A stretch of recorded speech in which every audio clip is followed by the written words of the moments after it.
Hello friend, नमस्कार। मैं Devendra Pratap Singh, smart study video में आप सभी का स्वागत है।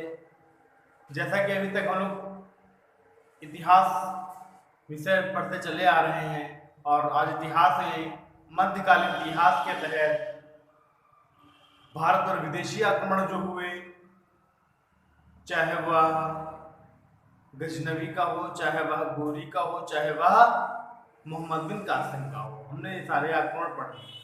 जब आक्रमण पढ़ लिए, एक प्रकार से भारत में इस्लाम धर्म का उदय हुआ। जब इस्लाम धर्म का उदय हुआ और भारत में गुलाम वंश की स्थापना हुई, कुतुबुद्दीन ऐबक ने की, तभी से भारत में दिल्ली सल्तनत शुरू हो जाती है। कैसा कौन सा पीरियड? सल्तनत पीरियड शुरू हो जाता है। उस दिल्ली सल्तनत जो है लगभग 320 वर्षों तक शासन भारत पे करती है। 320 1206 ईस्वी से लेकर 1526 ईस्वी तक दिल्ली सल्तनत का भारत पर शासन रहता है। अब कैसा शासन रहता है, कौन कौन शासन करता है, कितने शासक शासन करते हैं, हम इन सब पे डिस्कस करेंगे। कितने शासक है, किस वंश के शासक है, सारी हम आपको इसका परिचय देंगे, इंट्रोडक्शन बताएंगे। उसके बाद हम हर एक राजा के बारे में, हर एक शासक के बारे में हम लोग अच्छे से पॉइंट वाइज, फैक्ट वाइज पढ़ते चलेंगे। राइट, तो बात करते हैं दिल्ली सल्तनत। शासन उसने 320 वर्षों तक किया। दिल्ली सल्तनत के तहत देखा जाए तो 5 वंश ऐसे थे जो भारत पर शासन के। दिल्ली वंश के तहत 5 वंश कौन कौन से थे? गुलाम वंश, खिलजी वंश, तुगलक वंश, सैयद वंश और लोधी वंश। ठीक, तो 5 शासन वंश के शासक थे जो भारत पर 320 वर्षों तक शासन किया और उसके बाद गुलामों का शासन हो गया। ठीक, सॉरी, उसका मुगलों का शासन हो गया। अब बात करते हैं कि दिल्ली सल्तनत के तहत जो गुलाम वंश थे उनके 11 शासक थे भारत पे। भारत में कितने? 11 शासक थे गुलाम वंश के, जिनमें से कुतुबुद्दीन ऐबक पहला था, फिर आराम शाह, इल्तुतमिश, रुकनुद्दीन फिरोज शाह, रजिया सुल्तान, मुइजुद्दीन बाराम शाह, अलाउद्दीन मसूद शाह, नासिरुद्दीन महमूद, गयासुद्दीन बलबन, कैकूबाद और लास्ट क्यूमर्स। तो गुलाम वंश के 11 शासक थे और उनके क्रम वाइज लिखे हैं। हम इनके टाइम पीरियड जानबूझ के नहीं डाले। हम टाइम पीरियड इसलिए नहीं डाले, एक तो जगह की कमी थी, दूसरा हम इन सबको अलग अलग पढ़ेंगे। और आपको मैं पहले एक चीज बता दे रहा हूँ कि जो फैक्ट वाले राजा हैं, जो वंश हैं, जो राजा शासन किए हैं, उन्हीं के बारे में ज्यादातर अध्ययन करेंगे। हम हर एक के विषय में ज्यादा डिटेल नहीं पढ़ेंगे। जिनका योगदान कम रहा, जिनका काम कम रहा, तो उनके विषय में हमें ज्यादा अध्ययन नहीं करना है। राइट, तो गुलाम वंश के तहत ये 11 शासक थे। अगला जो वंश आता है खिलजी वंश। खिलजी वंश में कितने शासक थे? तो खिलजी वंश में 5 शासक थे। तो खिलजी वंश में 5 शासक: जलालुद्दीन फिरोज खिलजी, दूसरा अलाउद्दीन खिलजी, तीसरा शिहाबुद्दीन उमर, चौथा कुतुबुद्दीन मुबारक शाह खिलजी, चौथा कौन है? कुतुबुद्दीन मुबारक शाह खिलजी, पांचवा नासिरुद्दीन खुसरो खान। तो 5 शासक जो थे खिलजी वंश के तहत थे। ठीक, इन सबका पीरियड हम हर एक वंश उठाएंगे और उनके वंश के जो राजा थे उनके बारे में पॉइंट वाइज, फैक्ट वाइज हर एक वीडियो में आपको मैं अलग अलग बताऊंगा, जिससे आपके सारे फैक्ट जो है वो क्लियर होते चले। ठीक, इकट्ठा नहीं देना चाहते हैं कि बोर हो, साथीदार हौच पौच हो जाए। ठीक, अगला तुगलक वंश। तुगलक वंश के 9 शासक भारत पर थे। तो तुगलक वंश के 9 शासक भारत में कौन कौन से थे? गयासुद्दीन तुगलक, मोहम्मद बिन तुगलक, फिरोज शाह तुगलक, गियासुद्दीन तुगलक शाहबुती, अबू बकर शाह, नासिरुद्दीन मोहम्मद शाह, अलाउद्दीन सिकंदर शाह, नुसरत शाह और महमूद शाह। ठीक, नुसरत शाह और महमूद शाह। देखा जाए तो तुगलक वंश के ये 2 जो शासक थे ये स्वतंत्र शासक थे। कैसे शासक थे? स्वतंत्र शासक थे। तुगलक वंश के ये दोनों कैसे शासक थे? तो बात करें ये दोनों स्वतंत्र शासक थे, मतलब अपने आप को ये लोग अलग अलग करते, एक जौनपुर में एक दिल्ली में। ठीक, नुसरत शाह महमूद शाह स्वतंत्र शासक हो गए थे एक दूसरे से, हम अधीन नहीं रहे। ठीक, तो तुगलक वंश में 9 शासक थे और दिल्ली सल्तनत के तहत तुगलक वंश काफी इंपॉर्टेंट, काफी फैक्चुअल पॉइंट, काफी अच्छे फैक्ट है।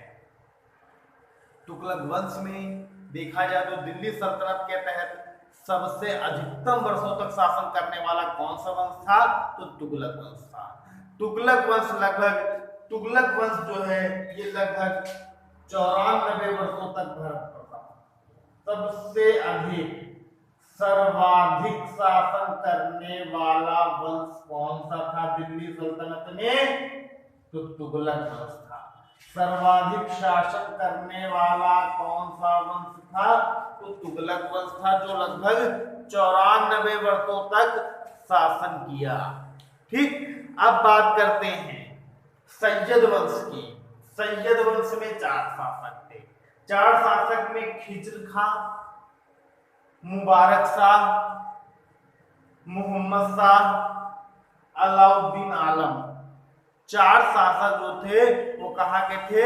वो सैयद वंश के थे। ठीक, ये सैयद वंश के थे 4 शासक। सैयद वंश के बाद आ जाता है लोधी वंश। लोधी वंश में 3 शासक थे। लोधी वंश में 3 शासक थे, तो बात करा जाए तो लोधी वंश में 3 शासक में बहलोल लोधी, सिकंदर लोधी, इब्राहिम लोधी द्वितीय। तो 3 शासक लोधी वंश के थे जो काफी योग्य, काबिल व कर्मठ शासक थे, काफी मेहनत, काफी हार्ड वर्क किया।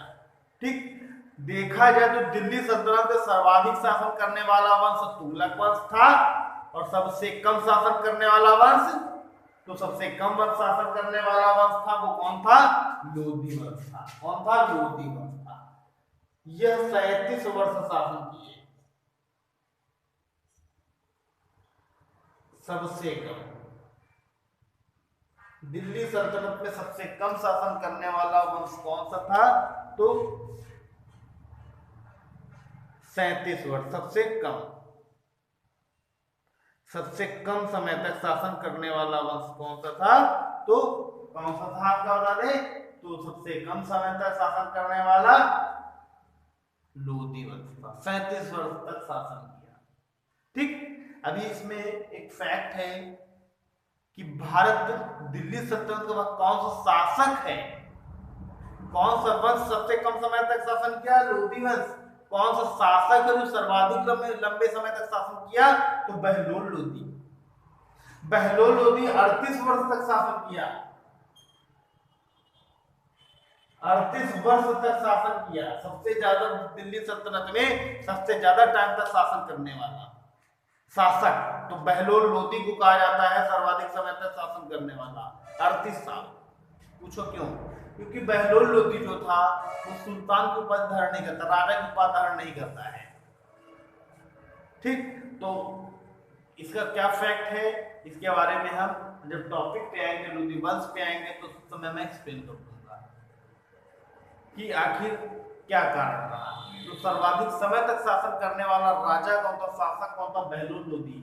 तो सबसे कम समय तक शासन करने वाला वंश कौन था? तो लोधी वंश।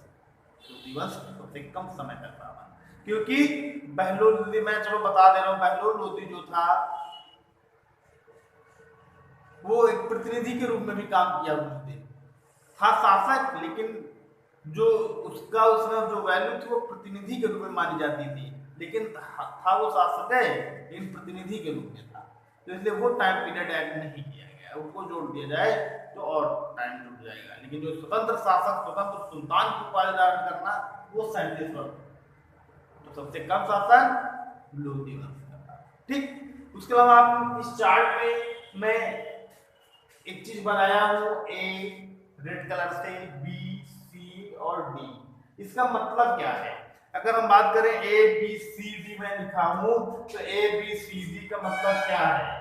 ए plus B plus C plus D, यानी ए बी सी डी का मतलब है कि ये वह शासक हैं जो हिंदू मां से पैदा हुए हैं, जिनकी माए कैसी थी, हिंदू थी।